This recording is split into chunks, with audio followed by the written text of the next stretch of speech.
أعوذ بالله من الشيطان الرجيم بسم الله الرحمن الرحيم وقيضنا لهم قرناء فزينوا لهم ما بين أيديهم وما خلفهم وحق عليهم القول في قد خلت من قبلهم من الجن والإنس إنهم كانوا خاسرين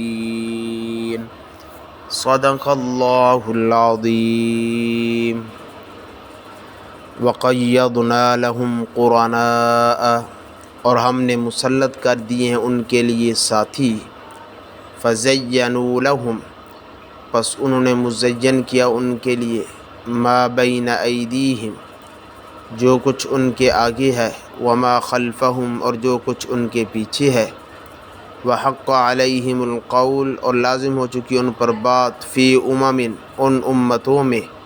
قد خلت تحقیق جو گزر چکی ہے من قبلہم ان سے پہلے من الجن والانس جنات میں سے اور انسانوں میں سے انہم کانوا خاسرین بے شک وہ نقصان اٹھانے والے تھے۔ معزز سامعین گرامی، گزشتہ درس میں ہم نے یہ پڑھا اور سنا کہ کل قیامت کے دن انسان کے اعضاء اس کے خلاف گواہی دیں گے۔ اللہ جل جلالہ فرماتے ہیں ایسا کیوں ہوگا کہ ان کا اپنے رب کے بارے میں یہ گمان تھا۔ گمان کیا تھا کہ اللہ تعالیٰ سے ہم اوجل ہیں، پوشیدہ ہیں، اللہ کو ہمارے بارے میں کچھ علم نہیں، اور وہ اسی بدگمانی پر قائم رہے جس کی بدولت وہ نقصان اٹھانے والوں میں سے ہو۔ اللہ فرماتے ہیں ان کا دنیا میں تو یہ حال تھا وَقَيَّضْنَا لَهُمْ قُرَنَاءَ کہ ہم نے ان کے ساتھ ایسے ساتھی لگا دیے تھے فَزَيَّنُوا لَهُمْ مَا بَيْنَ أَيْدِيهِمْ وَمَا خَلْفَهُمْ پس ان ساتھی نے ان کے لیے مزین کیا ان گناہوں کو جو ان کے آگے ہے اور ان گناہوں جو ان کے پیچھے ہے۔ برے ساتھی انسانوں میں سے بھی ہوتے ہیں اور جنات میں سے بھی۔ حدیث پاک میں آتا ہے جب انسان کو اچھا خیال ہے تو یہ فرشتے کے اثر کی وجہ سے ہوتا ہے جو دل کے ایک کونے میں ہے،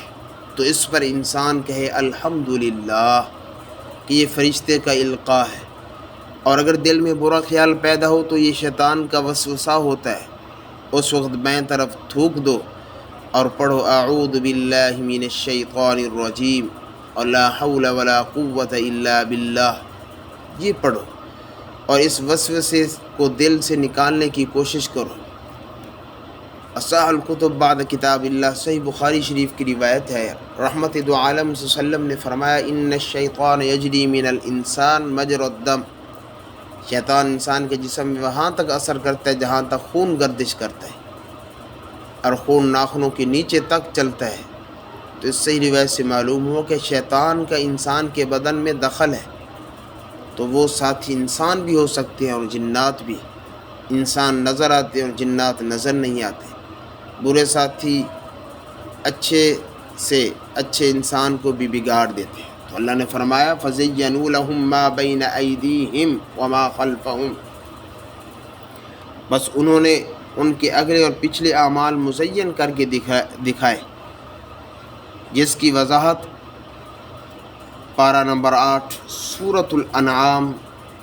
آیت نمبر 43 میں ہے وَزَيَّنَ لَهُمُ الشَّيْطَانُ مَا كَانُوا يَعْمَلُونَ شیطان ان کے برے کاموں کو مزین اور خوشنما کر کے دکھاتا ہے، اور پھر اس کا فلسفہ بھی سمجھاتا ہے کہ یہ کام کرنے سے بڑا فائدہ ہوگا، عزت ملے گی، تم آخرت میں کامیاب ہو جاؤ گے۔ شرک، کفر، بدعات، رسومات اور لہو و لعب کے تمام امور شیطان خوشنما کر کے دکھاتا ہے اور انسان عمر بھر انجام دیتا رہتا ہے،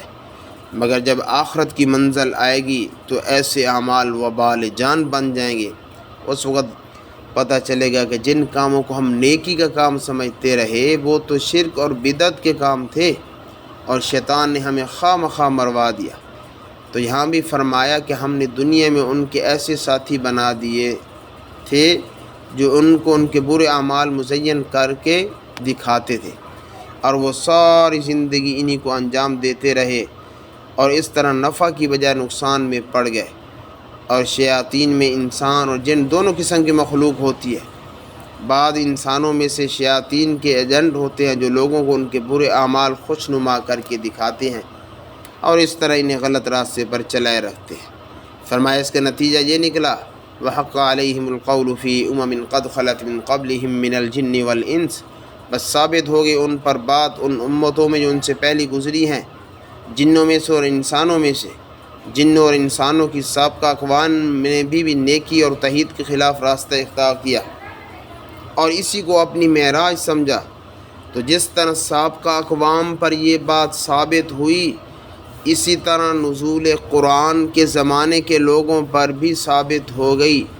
جس کا نتیجہ یہ نکلا انہم کانوا خاسرین، کہ یہ لوگ نقصان اٹھانے والے بن گئے، انہیں تباہی اور بربادی کے سوا کچھ نہ حاصل ہوا۔